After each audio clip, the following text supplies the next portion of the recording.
Small Town, USA. Justin Moore, Kicks 105.5. Good morning to you. 7:48 this Wednesday, the 9th of September. Outside, it's overcast, but we are expecting a sunny, gorgeous day. 61 degrees currently. On the line, as he joins us every Wednesday, about 10 minutes till 8 o'clock, it is Mr. Bear from Barrett Insurance Agency. Good morning. Good morning. I just had a oh my goodness moment when you said the date. I'm kind of freaking out now. Why? Tomorrow is my 15th wedding anniversary, and I have gotten Jen pretty much what I've gotten her every year so far, which is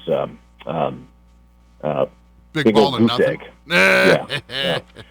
You know what? But she stays, and hey, it must be right. It must be what she likes. I'm just saying a Sean Knight stripogram for $50 usually leaves the ladies hot and bothered.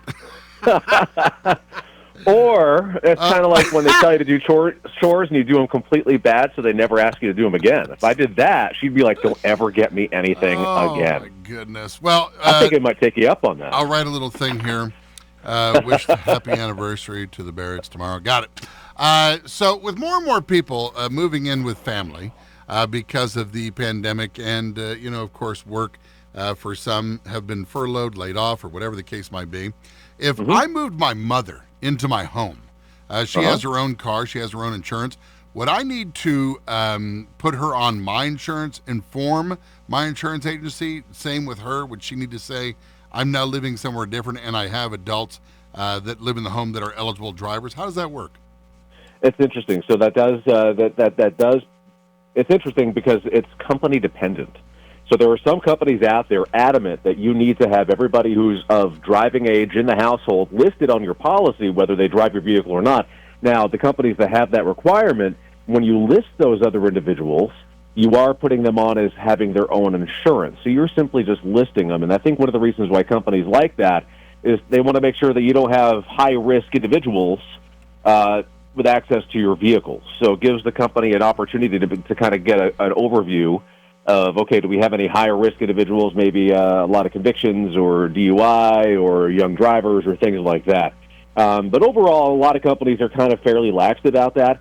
I will tell you that most people don't list all the drivers in their household unless they're doing a new policy, and at that point you absolutely should be. But even then, there were companies not asking those questions or wanting a full list of the drivers to be rated. So it's very company specific. It's kind of hard to keep track of sometimes, to be totally honest. Another pandemic question. COVID-19 has made it where a lot of people were quarantined together and they thought, I don't know why I'm with this person. A lot of divorces going on. If my wife and I were getting divorced, when do I cut her off from my insurance?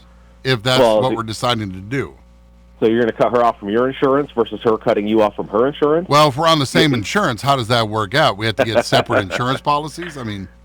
Yeah, divorce is a process. So, you're going to be separated for a while, and you're going to go through that. And in most cases, not necessarily all, but in most cases, when that happens, you have vehicles that are registered in both names, vehicles that may have lien holders that the lien holder has both of your names on the loan.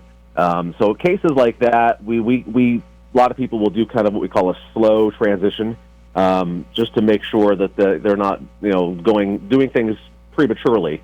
But once you're out of the household, once the divorce becomes final, then absolutely separate policies at that point. We can even go ahead of that and do separate policies earlier on and just list each individual as additional insured to keep their interest in each other's vehicles protected. Well, if she takes the vehicle and then has the insurance, and I decide to go down and get myself a new vehicle because now the wife has taken the car, for insurance reasons, is leasing a good idea? Honestly, for insurance reasons, leasing or purchasing cash or getting a loan does not matter. Okay. The only variable at play there is whether we send a proof of insurance to somebody and then how we prove it. That's it. So there's no cost difference. Interesting.